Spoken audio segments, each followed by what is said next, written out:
干嘛？钱吃早饭了。你自己吃吧。你不帮我破案了？对哦。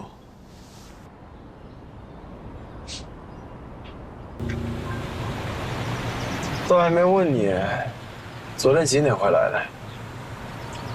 快2点吧。快2点。都这么晚，你为什么不直接在经理那住呀？我真搞不懂你们这10分钟的时间。跟你说过多少遍了，他们有纪律。哎，慢点，不着急。在我们中国有句话叫做"天网恢恢，疏而不漏"，啥意思啊？就是坏人他一定会被抓到，只不过是时间早晚的问题而已。多早算早，多晚算晚。15年吗？反正我一定会帮你破焦氏的案子，让你重新在局长面前扬眉吐气的。说的你好像你还没来之前我没破过案子似的。现在重点不是我在局长面前会怎么样，现在重点是不能再出现第3具、第4具焦尸了。绝对不能再让任何女性受残害了。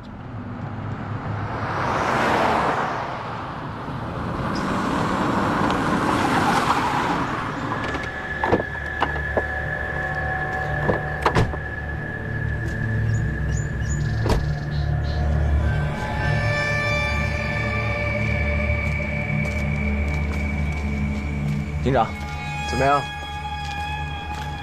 我检查过了，没发现什么。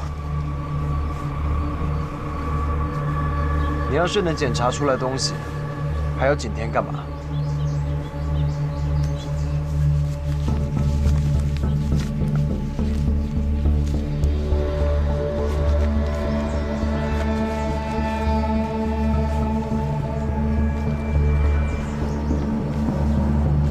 痕迹兄弟他们也来过了，但也没发现什么。痕迹兄弟啊，景天跟他们关心的不一样。走。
认识这个人吗？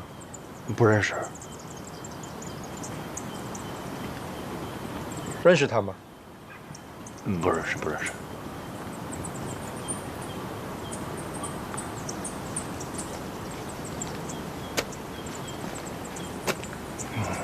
见过他吗？没见过，没见过。哎，见过他吗？没见过，没见过。见过这个人吗？罗摩王子？谁？罗摩王子啊！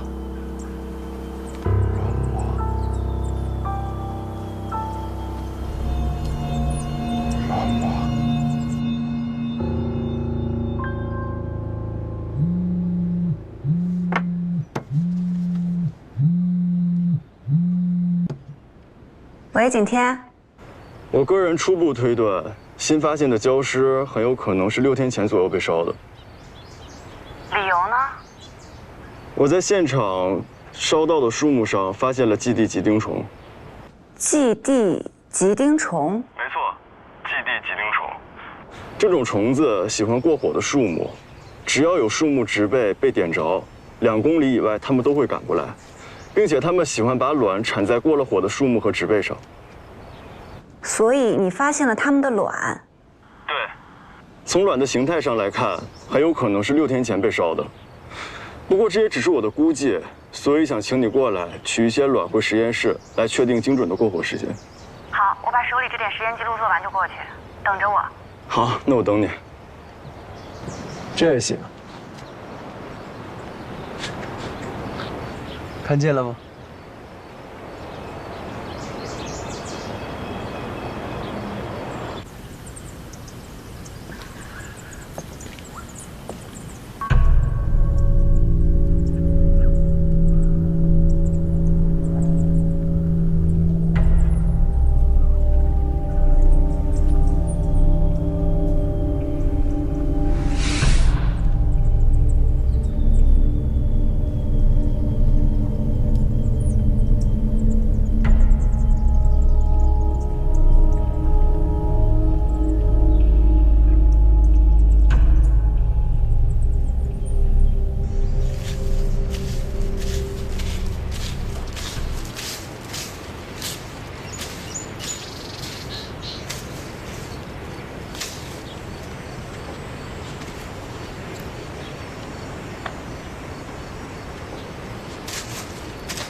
怎么了？差不多就行了。你抓的是什么呀？藏甲虫。藏甲虫？什么鬼啊？一种天生喜欢被埋葬尸体的昆虫。那肯定是上一具焦尸招来的。问题是，这个是藏甲虫的蛹，而这个已经是藏甲虫的成虫。所以呢？所以，这下面30厘米左右的地方，很有可能还有一具尸体。什么？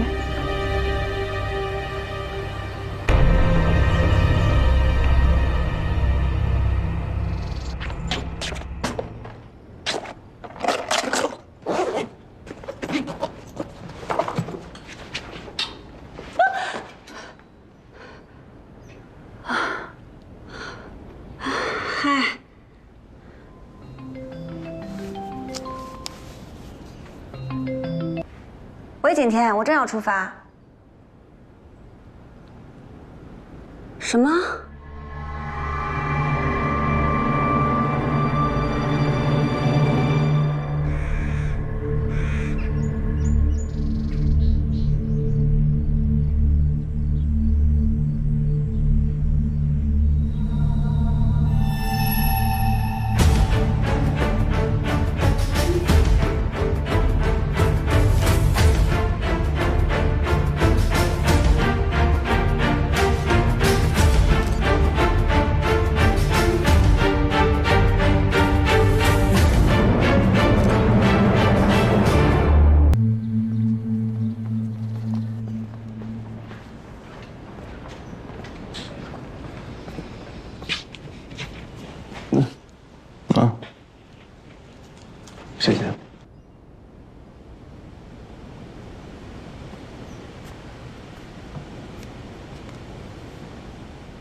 这不知道我该夸你，还是该嫌弃你？嫌弃？是嫌弃我的柯南体质吧？拜托，景天是在帮你，你总不会希望受害人的尸体永远找不到吧？他当然不希望了。不过，在24个小时内同一地点，连续发现2具尸体，对他来说确实压力太大。懂了。哎，有我们俩呢，你可别忘了，我们仨可是从下五里村走出来的人啊。是啊。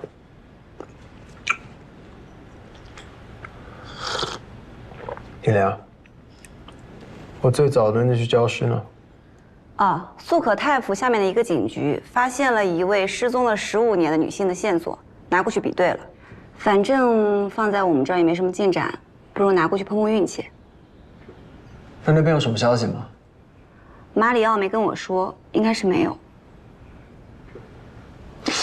15年前的焦尸，女性40岁左右，这是目前仅有的信息。那还有实验的意义吗？按说是没有了，但是我和差都不想放弃，而且这个案子也是他老爸的一个心结。自从差把这个尸体送到我们实验室，我和马里奥反反复复的试验了很多次，虽然都失败了，但是我没有放弃，马里奥也一样。有时候我看着他，仿佛能看见他在挣扎，在呼喊，可是我就是听不见他在呼喊什么。本来我和国内的同行商量，准备从法医人类学的路径碰碰运气，不过现在可以从素可泰府那边看一看有没有什么新的线索，如果没有的话，我们再继续。15年之久，现在还没有确认身份啊。从当时的现场来看，没有找到任何关于他身份的信息线索，也一直都没有人报案。从10期的失踪人口也没有匹配成功，一直到现在，这几次的人口普查也没有拿到有用的信息。那是怎么发现的呀？是在郊外的一处山谷里发现的。当时发现尸体的时候都已经被烧焦了。现场来看，死者死前应该是在那里露营。当地的警察也认为这是一起意外。从案中来看，起火的原因是因为死者在帐篷里抽烟，才会引起火灾的。因为他们在现场找到了一个被烧焦的打火机，现场除了死者，也没有发现有任何人出现过的痕迹。但我老爸一直坚持，这不是一场意外，因为当时他在现场没有找到任何东西是可以证明死者的身份，哪怕出来郊游，怎么会连个身份证明都没带呢？手机、手表，甚至是一台车都没有。而且当时的尸检报告发现死者的胃里是空的，没有食物。女性，焦尸，胃里没有食物。我明白你的意思，但我还是觉得这太巧合了。那具焦尸到新发现的焦尸，都已经时隔14年了。那这个凶手为什么要在时隔14年再次作案呢？然后在1年之内杀了3个人，并且这4位受害人除了都是女性，都被虐待，都被活活烧死。目前还没有发现有什么其他的共同点。如果是同一个凶手，那至少他的年龄应该相对比较大，这一点不妨放进凶手的画像里。先等等素可泰府那里有什么状况吧。目前我们还是想集中在新发现的这3具焦尸上。不管怎么样，我都不会让这3个案子再搁上15年，哪怕是1年，最好是明天我就能抓到凶手。我们一定可以的。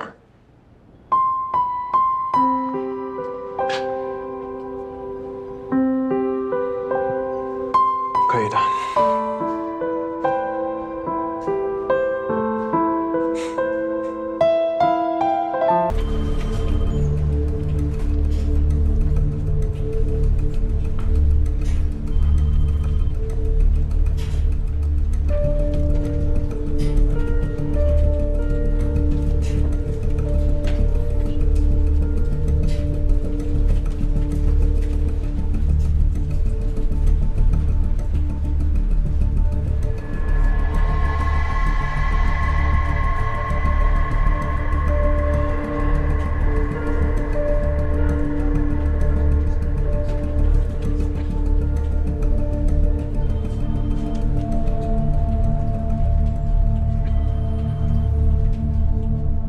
哎，景天，金莲，快过来。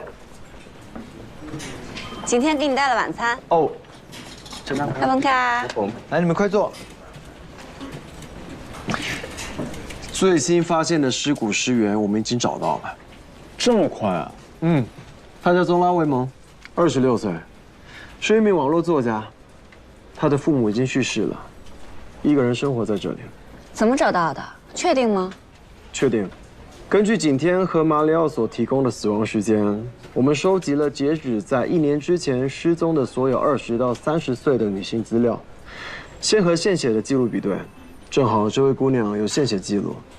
根据她的献血记录，再找到了她的生物信息，正好和这具尸骨匹配成功。棒棒，棒棒的。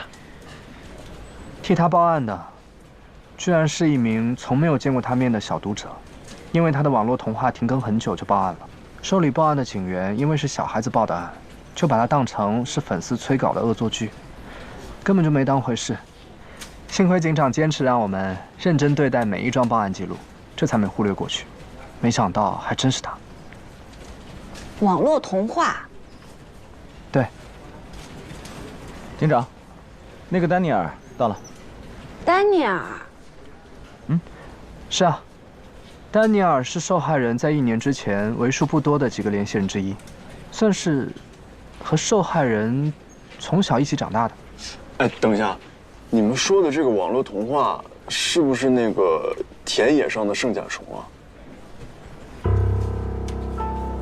对，停更1年多了。天哪，怪不得他停更了，原来是因为遇害了。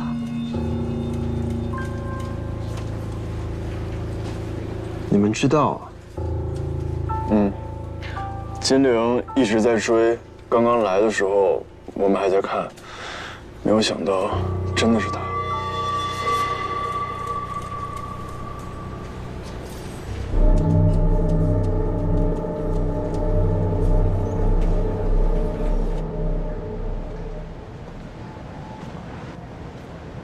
谢谢。不客气。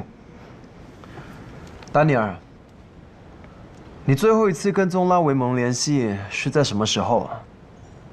是1年多前，他把他写的故事发给我看，说里面有我的名字。哦，原来他就是那只小羊啊！那他1年多不跟你联系，你不觉得奇怪吗？自从他离开老家之后，我们其实就很少再有联系了。那天他突然发故事给我，我还挺开心的。我们小时候在一起的时候玩的还是挺好的。那他一直都很喜欢圣甲虫吗？没有，他不喜欢任何虫子，相反，他还很害怕虫子。反正他小时候的时候是这样的。哦，我之前也问过他，为什么把自己写成虫子呢？而且还是屎壳郎。他跟我说，是他身边有人给他讲过关于屎壳郎这种虫子的故事，他觉得很有意思，也激发了他很多的灵感。他跟你说这个故事的灵感是别人讲给他的？没错，我还开玩笑的说，这个人是不是她的男朋友，她没有否认。了解。再后来，她就不跟我联系了。再之后，我又尝试给她发过几次信息，但她都没有再回复过我了。没想到啊，她竟然……那他有跟你说过这个人是谁吗？或者跟你描述过他吗？比如说过什么细节之类的？没说过，都没有。好，那就先这样了。谢谢你提供的信息。不客气。如果你们抓到了凶手请一定要告诉我。宗拉维蒙他在很小的时候就失去了父母，现在他又遭遇了这样的事情，他太可怜了。我们会的，我们一定会竭尽全力抓到凶手的。好，辛苦你们。好的，谢谢你。谢谢。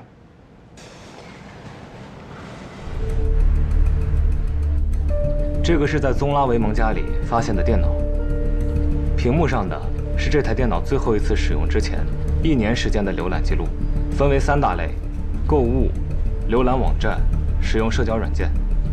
这个姑娘看起来是个购物狂，她的各种生活用品，无论巨细，甚至包括她的1日3餐，也都是从网上点的。所以我们推测，这应该是个能不出门就不出门的宅女。那她住的是自己的房子还是租的房子？是他自己的房子。他的父母去世之后，他的叔叔和婶婶就用了这所房子换了他老家的农场。那他叔叔婶婶呢？都已经去世了。那社交软件呢？基本上都是浏览，很少去点赞和互动。那他有没有购买过与昆虫相关的东西，比如说恒温箱、温度计、湿度计，或者什么昆虫虫食之类的？完全没有。那他有浏览过关于昆虫的网站或者文章吗？OK。那关于古埃及的历史和文化的呢？至少在这台电脑上是没有浏览过这些的。他浏览的基本都是各种艺术类，尤其是文学与音乐类的文章。那他之前读的是什么学校？学的什么专业？没上过大学。成年后，他一直靠写东西来养活自己。后来，网文兴起后，他就开始慢慢变得小有名气了。这就对了。怎么说？根据他写的东西来看，按理说他应该是对昆虫学专业了解很深的一个人。虽然知道食粪虫可以通过月光来定位，尤其是偏振光这种冷知识，一般昆虫学专业的学生也未必有所了解。偏振光是什么？这是一个瑞典的科研小组发现的。他们发现食粪虫的视网膜对月光的偏振很敏感。月光呢和阳光一样，会因为大气层中漂浮的微粒的作用而散射，形成有一定角度的偏振光。借助对偏振光角度的测算，可以判断相关物体的位置。月光的强度仅仅是太阳光强度的100万分之一，所以大部分的动物都无法感知，但是食粪虫却可以借此进行定位。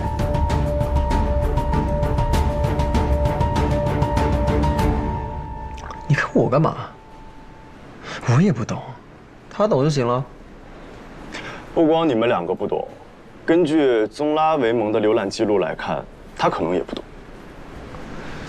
那这说明这个 Daniel 他说的是对的，确实是有一个人给了他写作这个童话的灵感，而且这个人也很懂昆虫，而他知道的那些冷知识，就是这个人跟他说的。那我们可以就从这个方向入手，重点排查一下各农林业大学，以及农林学院的昆虫学专业、昆虫课题小组、昆虫学会，甚至昆虫兴趣小组，我觉得都可以去查一查。不仅如此，丹尼尔说宗拉维蒙不喜欢任何昆虫，但他却以昆虫为题材来创作。尤其是人们印象中脏脏的食粪虫，这说明这个很懂昆虫的人对他的影响应该很不一般。丹尼尔曾经问过宗拉维蒙这个人是不是她的男朋友，他没有承认，但是也没有否认。那首先，这个人肯定是个男的喽。哎，我能不能去趟宗拉维蒙的家？当然可以。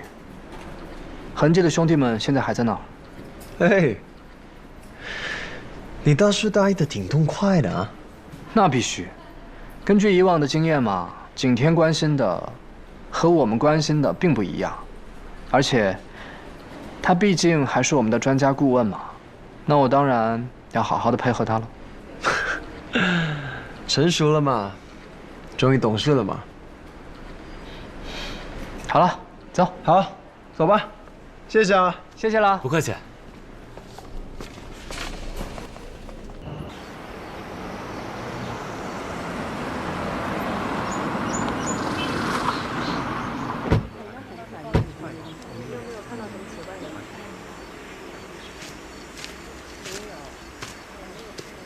按了葫芦起了瓢。说了你也不懂。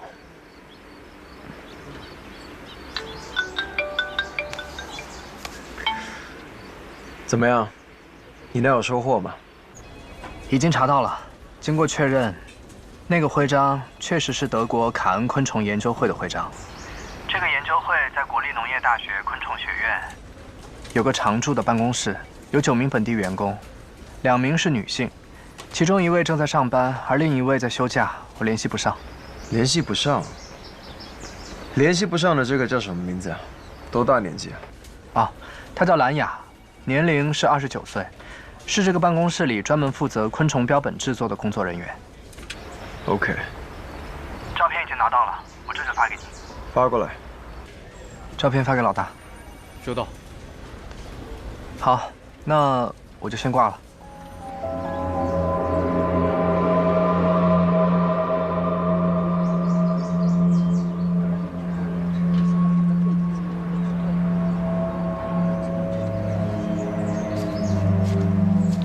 怎么样？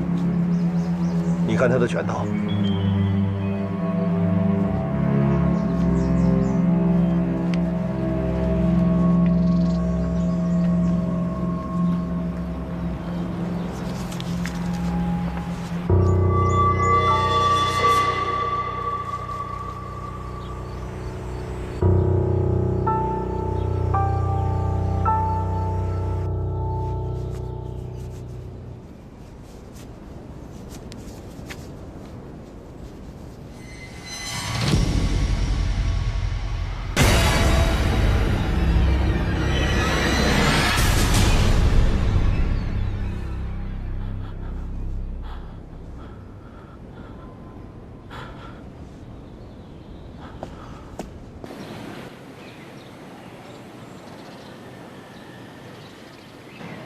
好的，今天非常感谢。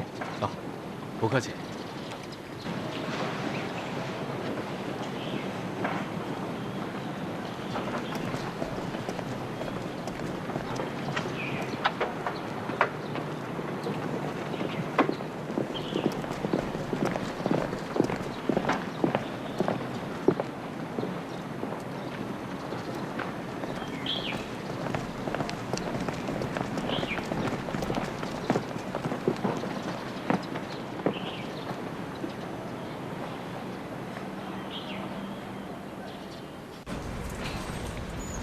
皮林瓦，皮林瓦，他是我最喜欢的恐惧演员。在他出现之前，我都很少会去看恐惧的。1年前还是舞台上的罗摩王子，1年后就死在了荒郊野外，还是吸毒过量而死。生命真的就像流星一样，转瞬即逝，实在是太无常了。赶紧说正事儿。怪不得有几次夜里回家觉得瘆得慌，总感觉有人跟踪我。原来是真的。这个我可以为金玲作证，他有一次还把我误认成跟踪他的人呢。仅仅是跟踪吗？有没有做一些其他的？没有啊，不然的话我不可能意识不到啊。从什么时候开始的？从景天回国不久就开始了。问题是，他干嘛要跟踪我呀？是你不知道，我们也不知道呀。还是他爱上你了？或者说，他是不是对你有什么企图呢？你这么说就有点离谱了。那怎么了？其实真的有这个可能。皮林瓦他毕竟是搞艺术的出身，心思特别细腻，这样的人感情丰富也很正常。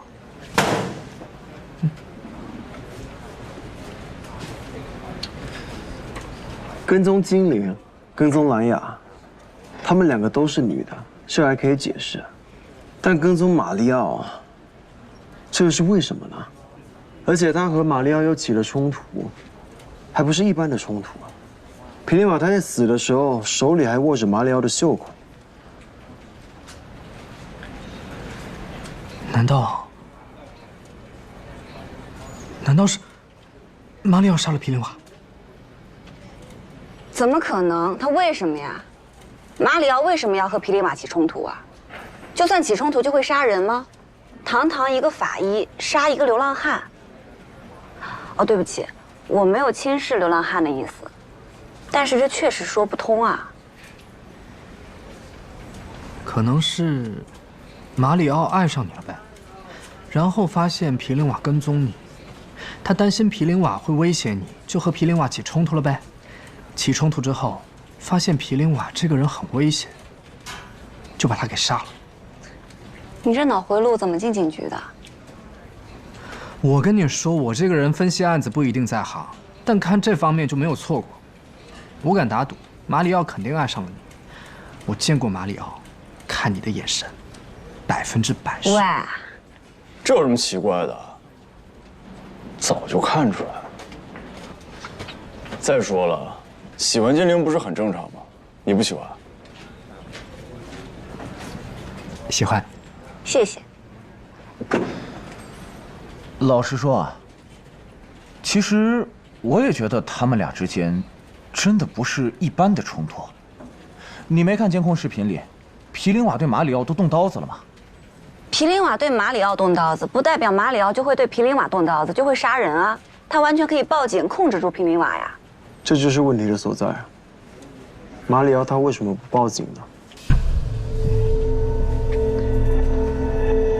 没来得及，偶发事件，甚至是误会，不值当报警。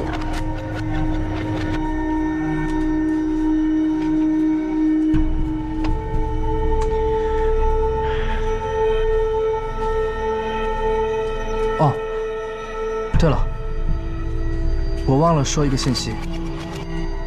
我去了一趟市南区，那的几个流浪汉说，前几天有一个非常帅气的年轻人找过他们，他的手里拿着皮林瓦的画像，是画像，不是照片。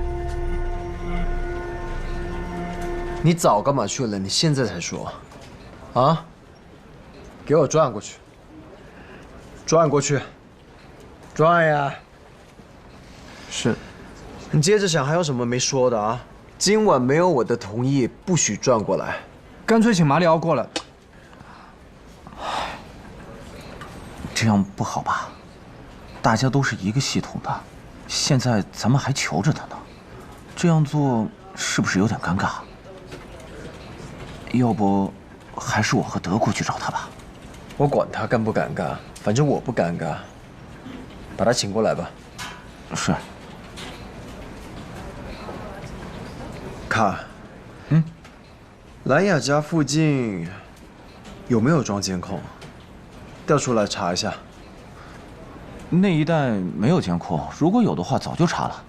那他单位呢？他单位的监控有发现马里奥吗？没有，有的话早跟你汇报了。哎，我同意了吗？你就转过来。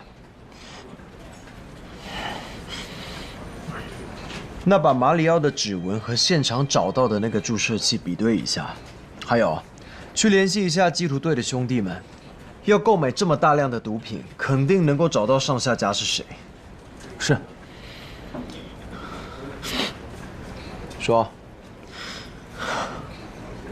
我明天拿马里奥的照片找流浪汉确认一下。哼，一晚上了，总算说了一句有用的。经理，明天你2天好好回去休息一下吧。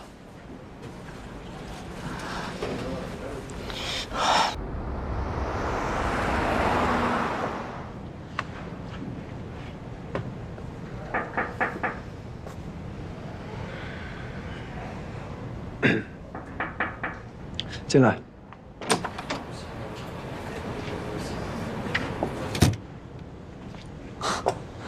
换单间了。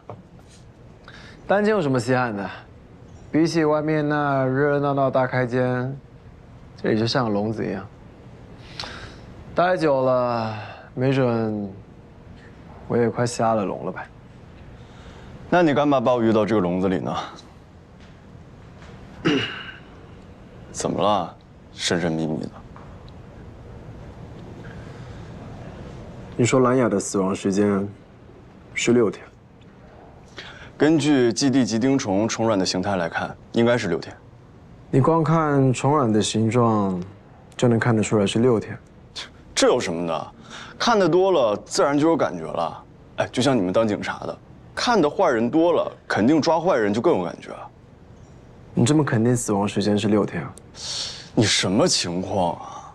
当然是估计啊，只不过呢，我对我的估计很有信心而已。哎，对了，金陵不是已经拿回实验室做培养和比对了吗？你可以等等他的结果。我找你就是为了这事儿。走。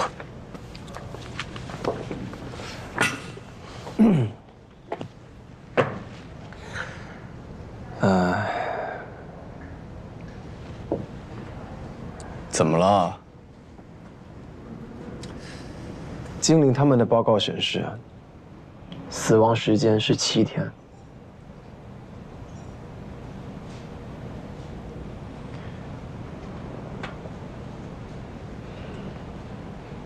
倒也差不多，差很多啊！你应该知道，死亡时间差1天那可不是小事儿。有多少人的命运会因此而改变？我当然知道。那我就想再问你一次，你是同意金陵他们的报告，还是坚持自己的判断？还是你觉得这其实都差不多？我当然是相信科学。对于我们这种搞专业的人来说，实验的结果才是结果。那就是你估计错了。不是，你把我叫到这里来，就是为了让我当着你的面承认我错了？那你承认你错了吗？不是，你到底什么情况啊？你不光神神秘秘的，你还奇奇怪怪的。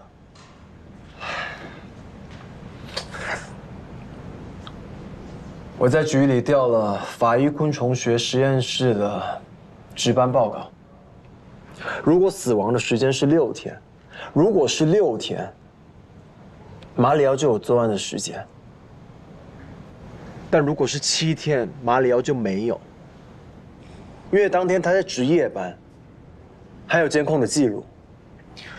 所以你还是在怀疑马里奥？恰恰相反，所以我才。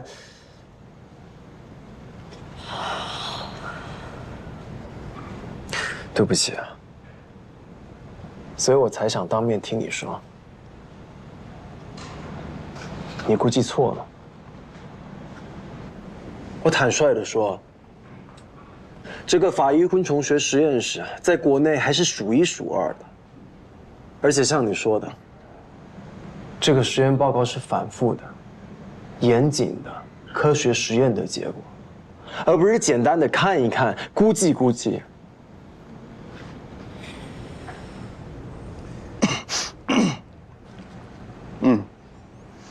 你说的对。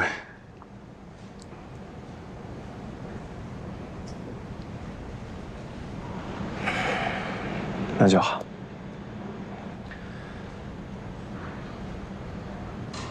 对不起。